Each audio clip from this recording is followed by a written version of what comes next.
welcome everyone to a brand new Super Bowl episode of the Cover 2 podcast. I'm your co-host, Jared Smith. And I am Cardinals fan Nick Nenad. And guys, we have, listen, it's finally here. It's Super Bowl. It's the moment that all these 32 teams have been waiting for, and we're down to the last two. Even if you're not a football fan, you know, it's still a time of year that this is basically a holiday, Nick, right? Like this Sunday is now a holiday, not just, you know, here in our country, but just around the world, right? Everyone watches the Super Bowl, and people even tune in to watch the commercials, which everyone hates commercials. That's why we all have streaming services. But the commercials are going for $7 million for a 15-minute slot, right? So it's a whole thing. Everyone has parties, barbecues. I know I'm going to be at a party, you know, drinking, having a good time. So I'm sure you will be as well. I'm going to be repping my Cowboys gear. You know, listen, I'm sad, and I know that Nick is sad as well because we had high expectations.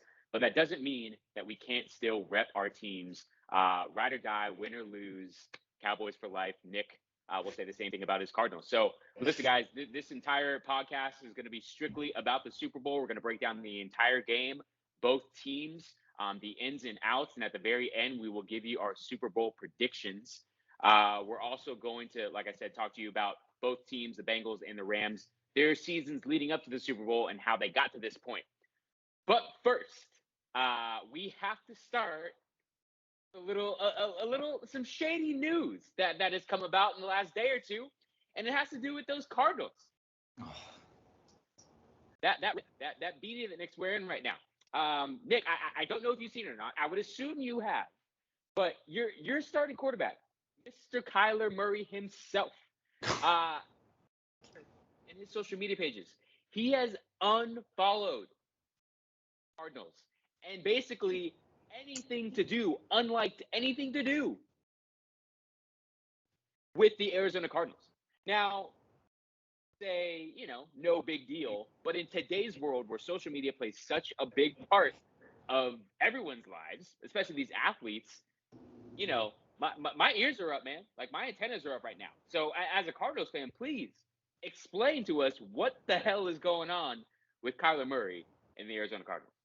Jared, you kind of screwed me over here, because not only in the opening did you say we were only talking about the Super Bowl, but I did not think you were going to bring up this news, because I thought, you know, you care about your friends' feelings and all that stuff. So real quickly, before I give my take on Kyler Murray, let me just give me 1 second, and let me get a sip of this really quickly, because. What do you got? What is that? Well, first of all, Los Angeles Dodgers, world champion, 2020 world champion. Something Cardinals can't say. That's it's a brewski. It's a brewski. It's actually 805. It's an 805. I need a little liquid. Okay. Yeah, you're gonna need it. You're gonna need it. Absolutely, I need to be a little liquefied to talk about this topic. Yeah, Jared. I don't like it. It annoys the hell out of me because of the way the season ended and because of the way Kyler played down the stretch. You know, I'd understand it if Kyler balled out and, you know, it was clearly coaching calls and all that stuff, and we lost, you know, at the end of the game like the Packers did 2 years ago, where Matt LaFleur calls a field goal instead of a touchdown. I'd have no problem if Kyler did this. After that, the problem is Kyler's part of the problem with our team, and his his unwillingness to admit that he's not going to win every single game, and that he has played terrible in some of these big time games for us, especially down the stretch. He's part of the Cliff Kingsbury downfall at the end of the season. So for him to get talking with a couple guys at the Pro Bowl and then delete all his social media, it's childish. And obviously it starts the whole baseball rumors, and it's annoying, Jared. I want to talk about the Super Bowl. I don't want to talk about our franchise quarterback potentially wanting to leave our franchise. What I really think this is a negotiating tactic, okay? Here's what Kyler sees, all right? I get it. He's a franchise quarterback. He sees Joe Burrow, number 1 pick the year after him, balling out in the Super Bowl, potentially the next Tom Brady. Everyone's calling this guy Joe Cool, Mr. Quarterback. And the limelight's off Kyler, guys. It's off Kyler, right? He's not the best number 1 pick of the last couple of years. I said on the last podcast, when you're the number 1 pick, all eyes on you. Baker Mayfield, Kyler, Joe Burrow, all these guys that are drafted number 1. So he doesn't like it. He doesn't like not being talked about. And I think he had to put himself in the news here. He sees that the Cardinals are in a cap situation and that the Cardinals might try to not pay him, and he wants to get paid. And by the way, Jared, I have no problem with this. If that's the way, I just, I'm annoyed at all the social media stuff. Come out and say it. Be a man, and don't do it to where you're not going to respond for multiple days. It's annoying. It's annoying to me. I get it, and I wish you would have gone about it a different way, and I hope it gets resolved as fast as possible. And if that means firing our GM or that means firing our head coach, we're not getting rid of the quarterback, Jared. We're not getting rid of the quarterback. That's not the way it goes.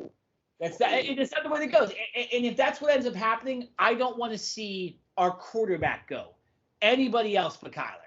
And I think you can agree with that, right? Like that you need your franchise quarterback before you need your head coach and your GM. A GM that's won 1 playoff game in its entirety is our GM. So, and a head coach that's won 0 playoff games. Same with Kyler, but Kyler's had less years to do it. So, that's my take on it. If this ends up being an old saloon brawl or a standoff, I'll take the quarterback. But I hope this gets resolved quick because it annoys me and I want to talk about the Bengals. I mean, the baseball talk was the most hilarious. Just get out of here. He obviously is a very good baseball player. Played in high school, played in college, got drafted, right?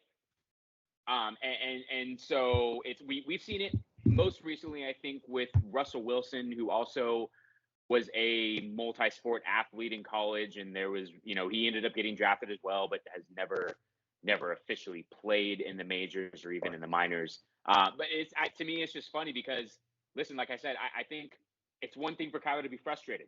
It's an entire another thing for him to come out and act in this type of way. Yeah. Right? Like you said, be a man about it. If you have a problem or you have an issue, you don't think that the organization is treating you fairly or they're not going to give you a fair offer in your next contract, go to them about it. Like, why are you going out on social media and acting like a little high school kid and deleting your stuff? You know what I mean? It's like when you're with your your girlfriend or your ex or whatever, and you just automatically go on Facebook and change your status to single. It's like, dude, really, that's what. Come on, man. You're better than that. So, yeah. Like I said, I don't have a problem if he is worried about his contract. But go to the team and do that. Go talk to the head coach. Go talk to the GM. Go talk to the owner about that. That's going out on social media and deleting all that stuff. That just shows a bit of his immaturity. And if he's looking for leverage, I don't think he's gained any leverage by doing this.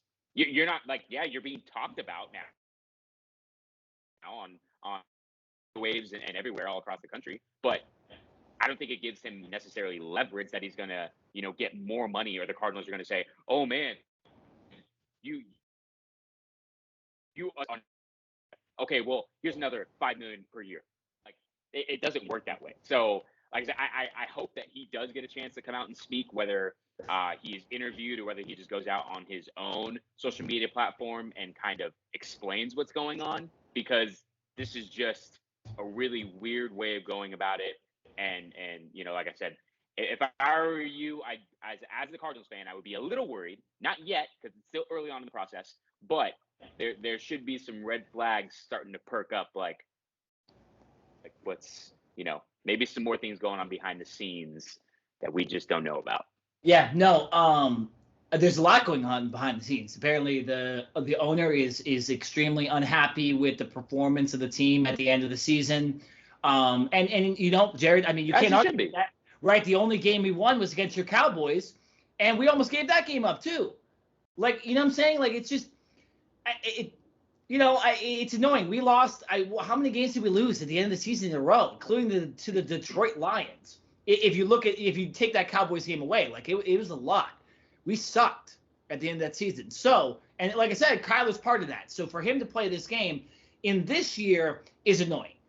If he plays this next year when it's his contract year and he's a free agent, I could care less. Like, go ahead.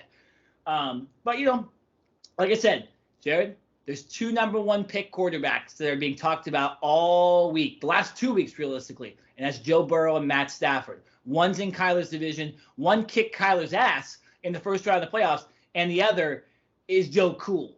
So I'm just saying, like, I think he, we talk about with TV and any publicity you're getting is good publicity. Well, that's what I think what Kyler's going about with this, and he wants that publicity, and he wants to put the pressure on Steve Keim and Michael Bidwell. But let's get to the Super Bowl. First before we get into the game he's done talking about it. 100%, I'm done talking about it. Yep.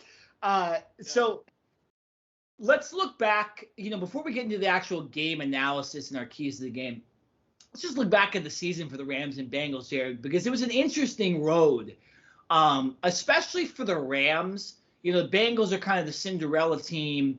They had a pretty solid year throughout and had some big upsets, which now don't really look like upsets, to be honest.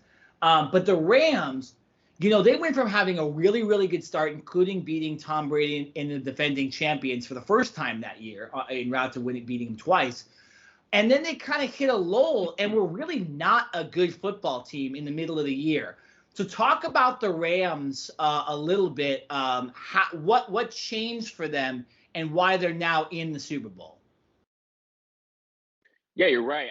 Listen, this Rams team, I think they've kind of adopted that like LA star Hollywood mentality. Sure. Right? Like you said it at the beginning of the year, they came out, they won their first 3-4 games. They beat the Buccaneers and Tom Brady for the first time in LA at SoFi Stadium. And it looked like they were kind of going to go on a roll. I believe the first like 8 weeks of the season, they went 7-1.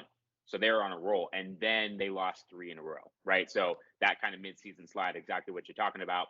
But for me, this team basically mortgaged their entire future for the next 2, 3, 4 years as far as the draft and even free agency with their salary cap in order to trade for guys like an Odell Beckham Jr., right, who has kind of revitalized his career and played really well for this team since coming over from the Cleveland Browns.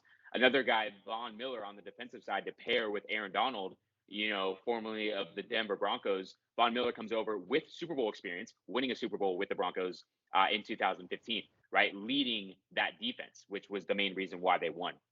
And so to me, I think, the veteran talent and leadership that this team has brought on, and just the screw it, we're not worried about the next couple of years. We're not trying to build for the next 2-3 years. We're trying to win right now. I think there's multiple things that go into that. I think that's the brand new stadium, even though it's 2 years old.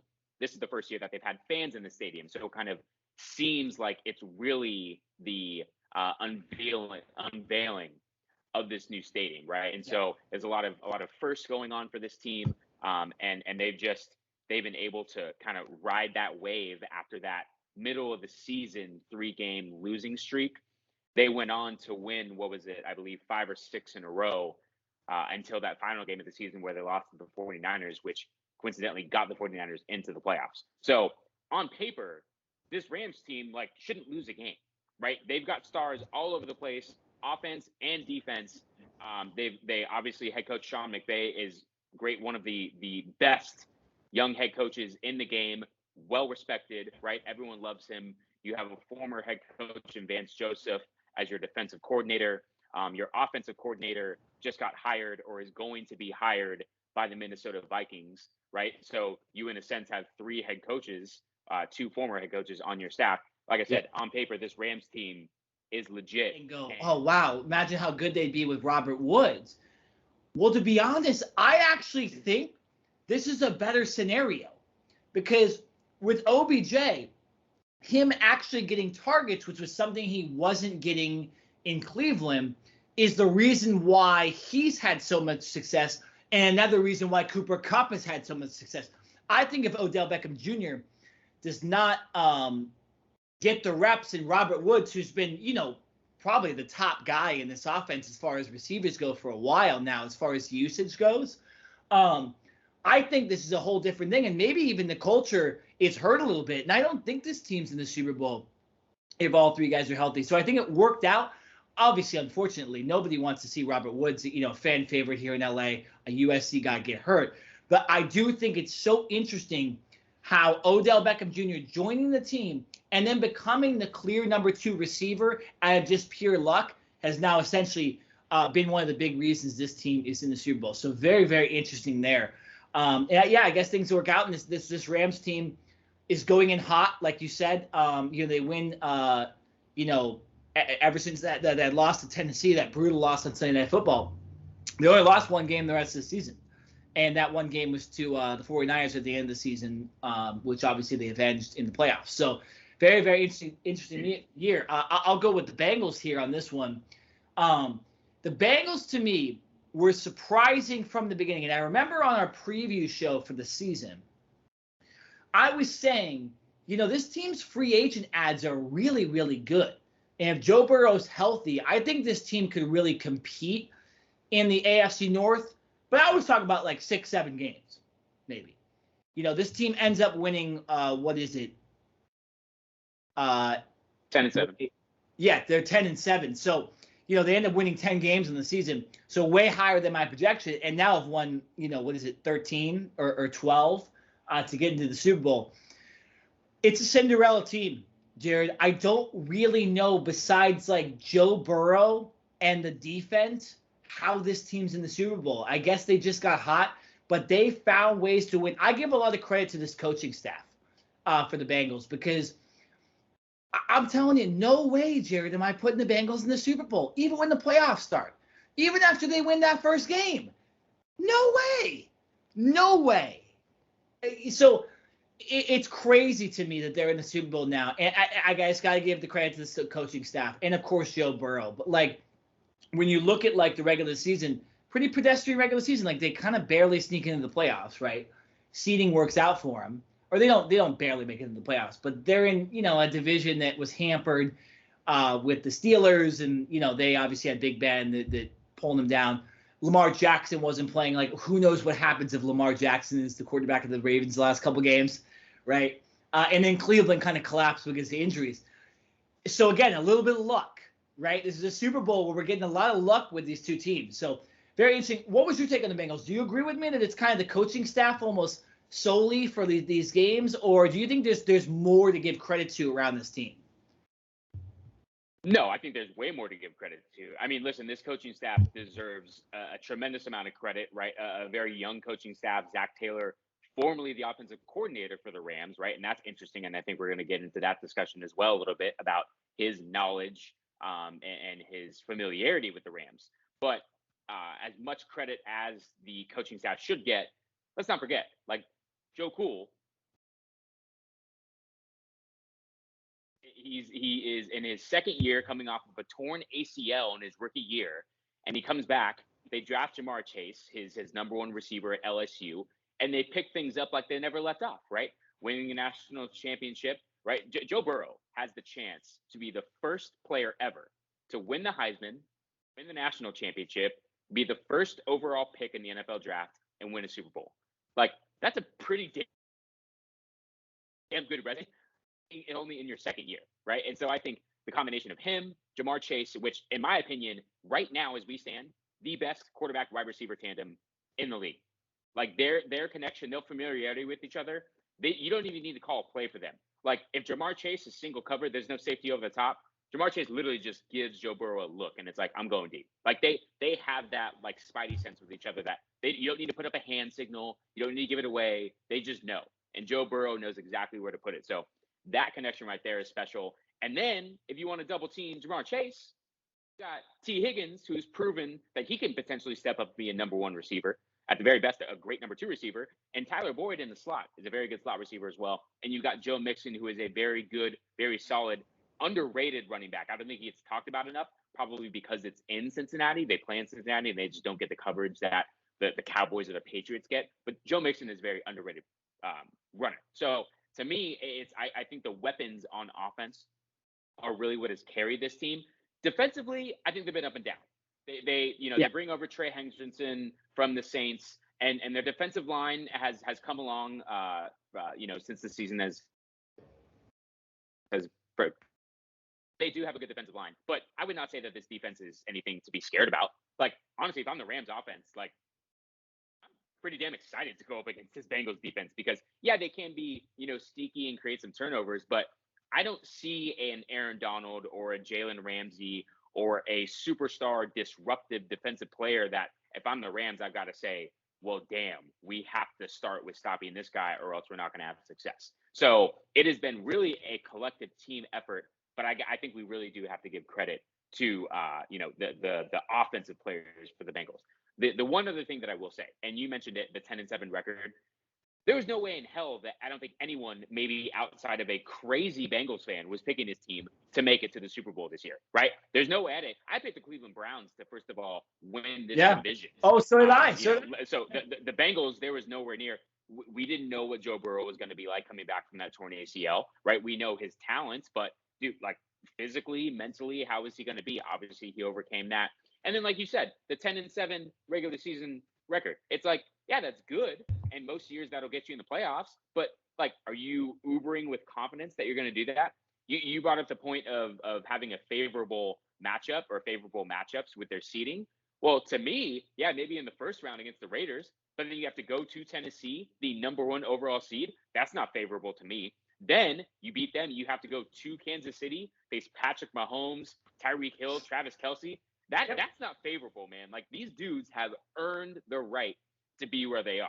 And the last thing that I'll say before I toss it back to you is, they had such an up and down year, right? They have some good wins, but it's like they lose to the Bears in week 2, and week 2 is still so early that, you can't really fault that loss too much. It was only by 3 points, but they lose to the Jets, right? That's a horrible loss. Let's see who else they lose to. They got smacked by the Chargers. It's like they had some very curious losses this year. And I think that is why it's like plays well, kind of just like the Rams. They're pretty tough to beat, at least offensively. But the roller coaster, I don't think many, going into Tennessee and beating the Titans, going into Kansas City and beating the Chiefs and representing the AFC in the Super Bowl. It's an amazing story, and I'm all about it. It's just something that I don't think many people were expecting. No, absolutely not. And Jared, let's get into this game. I'll tell you this. I haven't been this excited about a Super Bowl in a long time. And one of the reasons is because of the Bengals. Again, Jared, when we gear up on Sunday and we're drinking our beers and we're drinking our drinks and we have food and we're getting ready, the Cincinnati Bengals are the team we're going to turn on to the Super Bowl, right? And then we have Los Angeles. It still sounds weird. No, it sounds weird. And then we have Los Angeles in Los Angeles. Like, this is an amazing story. Matthew Stafford's first time in the Super Bowl. He's the hired gun. They get rid of Goff and they get to the Super Bowl again, Odell Beckham Jr., right? He's in this game. And then, like you said, Joe Cool, right? Joe Cool, Jamar Chase, all these guys. I'm just so excited about this. So, Jared, let's give our keys to the game. I don't know. I mean, we could kind of just shoot the shit here a little bit, but, like, I have a couple keys for both. I have a couple keys for both teams. So, I guess we'll start with the Rams since we just talked about the Bengals a little bit. My keys, I have a couple keys for the Rams. I'll give it three keys for the Rams to win this game. My first key is the running game. The running game for the Rams has to be on point because when Matthew Stafford has been forced to throw the ball around and it's really been on him, there have been some games where he has not played well, and he has looked like the Matthew Stafford that played in Detroit, and he looks like a Detroit Lions quarterback. So that's my first key. And you know, they have a good thing here with Sony Michel and you know, Cam Akers, who's returning from incredible return from a torn Achilles. I don't think Darrell Henderson Jr. is going to be playing in this game. If he does, though, that adds to it. But the running game is the best it's been for the last couple of years since Todd Gurley was on the team. So I think that running game, I need 100 yards from the running game for the Rams. Okay, and again, the Bengals defense isn't great. Okay, it's a good defense. It's not great though. Number two, I need Sean McVay to coach better than he has in the playoffs. Okay, the last game Sean McVay coached was one of the most poorly coached playoff games I've ever seen in my life. They ran out of timeouts with 10 minutes to go. The challenges in that game against 49ers were every single one was awful. Dude. Every single one was awful. And guess what, Jerry? He sucks. Let's just say it. He sucks at challenging. If I remember correctly, Joe and Troy Aikman, who were calling that game, the NFC Championship game, they, I think, said that Sean McVay only had like 1 or 2 challenges the entire year. Like maybe they just don't have. He doesn't challenge, first of all, and then when he does, he's not good at it. Like, you should have a guy up in the booth, up in the stands, that is literally there saying, yeah, this is a good challenge. Like, you have it, you know what I mean? It's someone that's looking at the replay. But for some reason, either they don't have someone or that person needs to be fired. Because, yeah, they suck. I had to piggyback off of that because that's definitely a major issue. No, sure, absolutely. And again, if you look back at the Super Bowl a couple years ago, one of the main reasons they lost is because of poor play calling and poor game management by Sean McVay. So the pressure's on Sean McVay. I don't think he gets fired or anything if they lose this game, but Sean McVay could absolutely be the reason they lose this game. Absolutely be the reason. So that's my key number 2. And key number 3, I think this is going to happen because of this just monster defensive line, but pressure on Joe Burrow. We got to have pressure. You can't let him stand in the pocket. This defense allows, Jared, listen to this, only 54 yards on the ground per game. That's insane. Okay? So all you need to do is get pressure on Joe Burrow, and essentially you're going to win the Super Bowl. So those are my 3 keys. I apologize if I took some keys away from you, but you give your take. Give me something else that the Rams need to do, or you can disagree with all of them if you want, if I stole your ideas about the Rams to win the Super Bowl here. Yeah, no, I think you brought up a great point. I didn't have the Rams coaching staff and Sean McVay in one of my keys, but I think that's huge as well. Like you said, just the time management, when and when not to call out, you know what I mean? The replays and all that stuff, that's huge. To me, the biggest thing is Matthew Stafford. We've talked about it. The long-standing quarterback, former number 1 overall pick, right? Not only leaves Detroit and in his first year gets to a Super Bowl. Yeah. So obviously, I think that says something about him, and I think that also says something about Detroit, which is for a whole nother damn discussion. But for Stafford,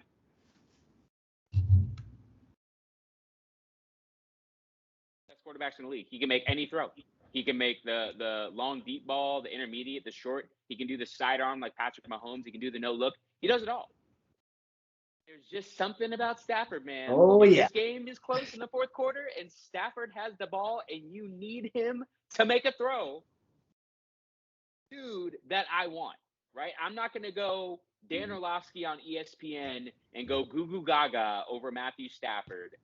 Like I said, I get that he's a great quarterback, but he is not the under pressure, ice water in your veins type I want. This guy can he made a mistake. He made a major mistake in the Rams game, in the NFC Championship game. He threw up basically a Hail Mary prayer, and I think it was the Odell Beckham Jr., but he was basically triple covered, and I forget who this safety was for the 49ers, but he literally had a gift from God fallen into his hands, and he literally dropped it.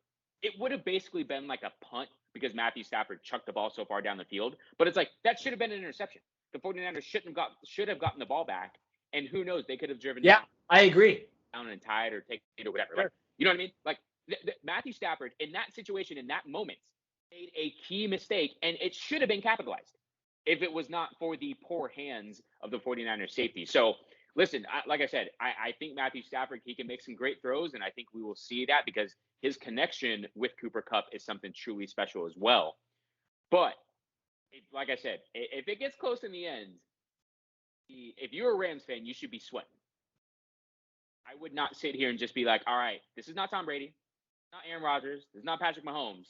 He's not in that status. He's a good quarterback. He is not elite, and especially under pressure. So that would be number one. I got a quick stat for you. So in the Rams went 12-5 this year. In their 12 wins, Matthew Stafford's completion percentage was 69.6. His touchdown to interception ratio 31-9, and he 15 times. Okay. In the 5 losses, his completion percentage was 62.5, so down about 7. Not the biggest thing in the world, right? His touchdown to interception ratio 10-8. The touchdowns is one thing because that's only 5 games, but he had 8 interceptions. Those losses. So, like I said, the dude is going to give the defense, in this case, the Cincinnati Bengals, some opportunities to get some turnovers, right? It's going to happen. And then he was also sacked 14 times in those losses. So, like I said, there's going to be opportunities for the Bengals to capitalize. There may not be a lot. There may be only 1 or 2, but the Bengals have to be ready because I guarantee there will be an opportunity for them to jump a pass, or if it's a long, deep ball, Matthew Stafford will sometimes just trust his receivers to go get it. And listen, when you play with Megatron for 8, 9, 10 years, and you literally just chuck the ball up into triple coverage, that's one thing. But Cooper Kupp is not Megatron. Odell Beckham Jr. is not Megatron, and you got to be a little more precise. So that's one of my biggest things as well. And then my other biggest key is just obviously Cooper Kupp. The dude, triple crown. He led the league in touchdowns, catches, and receiving yards. He lines up all over the field. You can double cover him, and he's still going to get open. Matthew Stafford is still going to force feed him the ball, which they should, in order for the Rams to win this game. Right? We always say, like, a lot of times this when it comes to the running game, like, oh, a team's got to feed this guy, feed the running back 15, 20 times, control the clock, all this stuff, right? A way that the Rams can control the clock is giving the ball to Cooper Kupp, right? And even if it's not passing it to him, it's giving him on jet sweeps or whatever. Cooper Kupp needs a minimum 15 targets / touches in this game. A minimum. If I'm Sean McVay, I'm giving him the ball at more closer to that 20 target attempts, right? He needs that many. If Cooper Kupp is not targeted or looked at least 15 times, I think it will be tough for the Rams to win this game because that means that Cincinnati is doing their job with keeping him in check. And I get it. Odell Beckham Jr., who we've talked about, has kind of revitalized himself. He's feeling confident. He's playing much better. But I still like my chances against Odell Beckham Jr. beating me as opposed to arguably the best receiver in the game. So Matthew Stafford, don't turn the ball over. Cooper Kupp, give him at least 15 targets, and I think the Rams will be set up for success. I like it, Jared. And the interesting thing about Stafford, too, is you're right about that interception against the Niners that should have happened, man. Like, to be like, honestly, and how long that ball would have been returned to, I mean, maybe we're talking about the Rams, being down by 9 or something like that, or being down by 8 or 7 and having to score a touchdown, and Stafford, like, absolute game changer. Again, McVay and Stafford really escaped that game against 49ers and are lucky that Jimmy G is the quarterback of that team. By the way, Jared, there's something also about SoFi Stadium and quarterbacks with the most horrendous throws of their career in the end zones, like backed up in their end zones, right? The one against Tennessee was Stafford throwing it off his back foot. Jimmy G at the end, his last pass probably ever for the 49ers, and Kyler Murray in the first playoff game. It's weird. It's like there's something about SoFi where they want to make that big play, and they just make the worst throw ever. And, Cooper Kupp, that's going to be interesting. 15 targets, 20 targets, that's a lot, Jared. But it will be interesting. You wouldn't if you're I would. If you're the offensive coordinator and you got Cooper Kupp. Come on. I don't think the Bengals are going to allow it to happen. But here, Jared, I'll let you talk again. Give me your keys to the Bengals. I don't want to steal all your Bengals keys too, so I'll let you steal the ones from me. So what are your keys for the Bengals to win Super Bowl 56? Yeah. I'll go a little bit shorter on this one. Bengals, it has to start with coaching, and it starts with Zach Taylor. And I've talked about it how great of a job that he's done in just his second year as coach as well. Came in with Joe Burrow, so I think they have a great relationship. And the fact that Zach Taylor knows this Rams team so well, being the former offensive coordinator before he took the head coaching job with the Bengals, right? So I think he has a great familiarity with this Rams offense. Yes, I'm sure is different and things aren't exactly the same. But I think for the Cincinnati Bengals defense, like I'm going up to head coach Zach Taylor, and I'm like, hey man, like you got to come into our meetings. Like you have to tell, you know what I mean? Like you have to know something about what this Rams team is trying to do, their philosophies and how they like to operate. So I think that could potentially be a huge factor for the Bengals defense to try to get a leg up with a little bit of familiarity there. And then the second thing, like this isn't a shocker but it's just so effective, is Joe Burrow to Ja'Marr Chase. I've already talked about it, but like that connection is so special. And if Ja'Marr Chase just gets the ball in his hands, I've talked a little bit about the deep ball and how great he is at the long, the 9 route, the long ball. But if you just throw him a simple screen, the dude is the fastest player on the field. When he gets moving, you ain't catching him. Look at the game against the Kansas City Chiefs. Later on in the season, he got a quick 2-yard pass. He shook 3 or 4 defenders, and he literally took it 70 yards of the house. On any given play, Ja'Marr Chase can be a home run threat. So that has to be the first, second, and third priority for the Rams defense here. To me, I think it's going to be a great matchup between Ja'Marr Chase and Jalen Ramsey. I'm not so sure, though, how often we're going to see that matchup because the Rams and defensive coordinator Vance Joseph, they play the most zone coverage of any team in the league, which means that, Jalen Ramsey will sometimes just play on one side, and he's not going to shadow Ja'Marr Chase for the entire game. So, which, obviously it's worked for the Rams so far. I think if you're Tyler Boyd and you are T. Higgins, you've got to be ready for anything because I think Joe Burrow's first target should obviously be to Ja'Marr Chase, but I think he has a lot of, respect and reliability in his other 2 receivers as well. So that to me is the biggest thing. Joe Mixon, I'm not so sure, how good of a game he's going to have with Aaron Donald and Von Miller and the not so good offensive line of the Bengals, right? Yeah. I think that sacks could be an issue, but I really think that Joe Burrow, this is going to have to be like a shotgun type of game. Even if you want to run the ball, you might have to do it a little bit more out of the shotgun just so that he can see the defense a little bit more and feel a little bit comfortable, have an extra second to where he's not having to backpedal and read the defense. Yeah. He can just catch the ball and then immediately read and try to see what the defense is doing. So keep Burrow in shotgun, keep him upright, Aaron Donald but connection, man. Joe Burrow to Ja'Marr Chase. I'm looking for at least 100 yards because, like I said, I don't think the Rams are going to put Jalen Ramsey on him exclusively. If they were, I think it'd be a different story. But Ja'Marr Chase over 100 yards, I think he has a big game. Yeah, no, I like those too. I do think you missed maybe the most important thing for the Bengals, and that is their offensive line. Their offensive line needs to play the best game they ever have because they have been a liability, for, let's say, 10 quarters out of 12 they've played in the playoffs. They played amazing in the last 2 quarters against the Chiefs. Now, maybe that was because the Chiefs kind of let the pedal off the gas a little bit in that second half. But for 10 out of the 12 quarters, the worst players for the Bengals in the playoffs have been that offensive line. So I think the offensive line needs to protect the hell out of Joe Burrow. Because you need to be able to. Joe Burrow can't throw to Ja'Marr Chase or T. Higgins or Tyler Boyd or throw a screen off to Joe Mixon if he's getting sacked. So, and we saw that it was the Titans or the Raiders game where he got sacked 8 or 9 times. It was ridiculous. That absolutely needs to be that absolutely needs to be fixed. And number 2, this is a little minor one, but this is going to be interesting to watch because the kicker battle. Okay, I think you have Evan McPherson, rookie, out of Florida, who's calling games when he kicks the balls. That dude.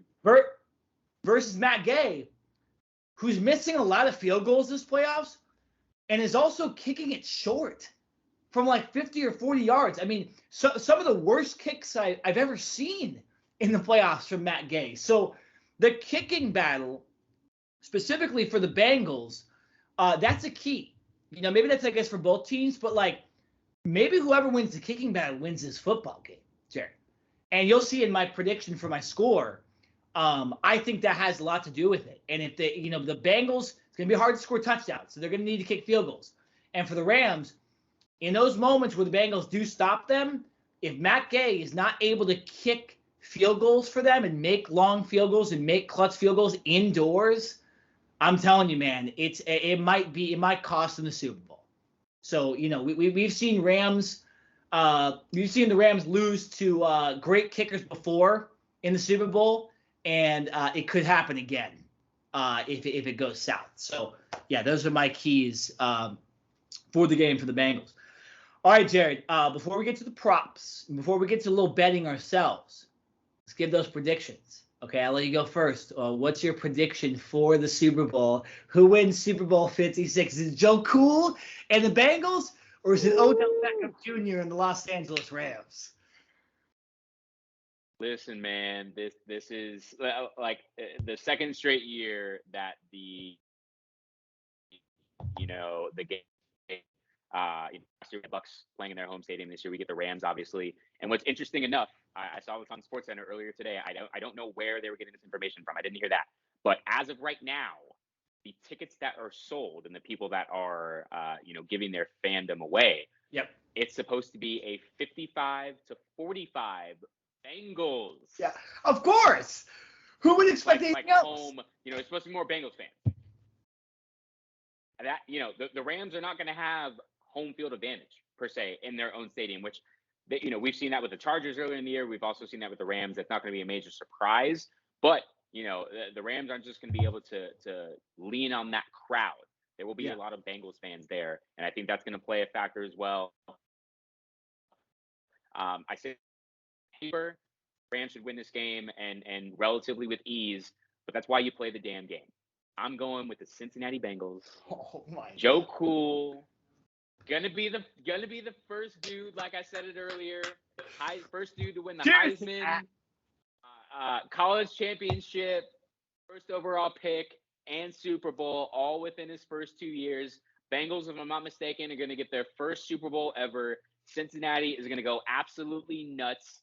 They need to declare Monday a national holiday. No one's going into work. Kids aren't going into school. They're going to have a crazy break. Just shut down the whole week. Like, if Cincinnati wins, the downtown Cincinnati is just going to go crazy. You might as well just give them the whole damn week off. But I'm picking the Bengals, man. Joe Cool. I think right now they got something brewing that's so special. And, when we talk about that mojo, right, that's a real thing. And not to say that the Rams don't have it, but the way that the Bengals have overcome adversity and beating the Titans after Joe Burrow gets sacked 9 times, going into Kansas City, beating Patrick Mahomes, and that what we thought was a dynasty, right? I think they are destined, this Bengals team, to bring home their first championship in franchise history, man. Who dey? You got a score? Bengals. You got a score for me? If I have to give a score. I'm going 420. 24-20. Okay. Jared Smith, did I think you'd pick the Bengals? No. Did not think you'd pick the Bengals for this game. So much at play here, right? The Bengals don't quit. They don't quit. We thought the Chiefs were going to kill them, and they came back and won the damn game. We thought Tennessee got Derrick Henry back. They were going to lose that game for sure. Nope, not at all. And they should have lost that game realistically. And then you look at the Rams, right? The Rams are the hottest team in the NFL right now, right? They've won, what is it, like 8 out of their last 9 or 9 out of their last 10, whatever it is. Hottest team in the world. Odell wants a Super Bowl. Stafford wants a Super Bowl. Aaron Donald wants a Super Bowl. Jalen Ramsey wants a Super Bowl, right? It's a very tough pick. But I'm going to go with one of my keys. This game ends in a field goal. Okay? Final score is 27-26. Matt Gay and the Rams win the game in Los Angeles. Oh. Sean Damn. McVay. Okay. Sean McVay gets his Super Bowl. Aaron Donald gets his Super Bowl. Matthew Stafford gets his Super Bowl. Odell gets his Super Bowl. I got the Rams 27-26. Bet the Bengals line at +4 or whatever it is. This will be a close game. It will be within a field goal. But I think the Rams get it. I think the Bengals end up kicking like 3 or 4 field goals in this game, and the Rams end up getting close enough. Big plays from Odell, big plays from Kupp on the last drive, and Stafford does it. I think Stafford does it. Super Bowl, Rams win. So, Jared, that's our prediction right there. So that's the first. Okay. That's the first. So there's a little bet right there. We're already against each other on that one. Yeah. Here's the thing. So let's put a bet on the coin toss. Here's the. I'll let you go first. And it's been interesting too because the coin toss in overtime has been I think a specific coin that's landed. What's your pick for the coin toss for this game? Tails, baby. Tails never. Look how this worked out though. Hey guys, I swear we didn't plan this. I'm going heads. I was 100% going heads. Tails, you always go tails. We always did that in sports, man. If you picked heads, you were getting hit. You're getting slapped. It's always tails never fail. That's fine. Go ahead. Take heads. It's gonna be heads. Okay. And I believe the first play of the game is going to be a pass. Okay, Jerry, are you in agreement with me on this, or do you think it's going to be a run? No, I think the first play by whichever team is going to be some type of play action bootleg, right? I like 100%. Want to come out like a little, but no, it's going to be a pass. It's going to be a bootleg. Let's see how aggressive the defense wants to be. Let's try to get a quick comeback or a quick tight end out. Yeah, no, I think it's a pass as well, but I think it's a play action or a bootleg. I completely agree. I don't even want to argue because I think it's going to be a pass. How the hell do you run with the type of receivers that are in this game, the type of quarterbacks we have? Let's see. Here's the thing. So we both picked close games. You picked Bengals 24-20. I picked Rams 27-26. Who do you have leading at halftime in this game? Rams. And I think Bengals. The Bengals have been known to come back. Right? Yeah. They've been down in multiple games. I believe it's the Titans and the Chiefs. So the Bengals are losing at halftime as long as it's obviously within, a touchdown or field goal or something like that. But no, I can see the Rams coming out hot. They're in their home stadium and taking an early halftime lead. But yeah, no, Bengals ain't going anywhere. Yeah, no, I think that I actually think it's going to be the Bengals. I have the Rams winning, so we'll go against each other on that one. That could be our three. Someone's going to win because one of us can't lose. So we'll do those three, and we'll leave it at that. Unless you have another two prop bets that you want to throw in here for us to see. I got a fun one, and I always love this one because to me this is one of the most exciting, electrifying plays in the game, but the NFL is trying to weed it out. The opening kickoff. Is it get returned or no? I don't think so. No. I do. I totally think so. Okay. We'll go. Here's the thing. Like Devin Hester with the Chicago Bears when they're playing against the Colts in that Super Bowl with Peyton Manning, it was a short kick, but he returns it for a touchdown, even though the Bears end up losing that game. Can you imagine the momentum that you can get even just from a good return in the Super Bowl, all eyes on you? That's one of the coolest things as well as watching it on TV. That opening kickoff and you see all the cameras and everything flashing, that moment right there. If whoever receives the ball first, I'm saying, hey man, I don't care how far that ball is kicked it deep in the end zone. If you feel like you got it, take it out. Sure. Give us a spark right away. So I want to see a return right away. Okay. I want to see some momentum going right away. I'll go no. So we're at 2-2 here. What was the one I was? Oh yeah. Okay. So do you think there will be a defensive touchdown in this game? Or do you think it will be all offense?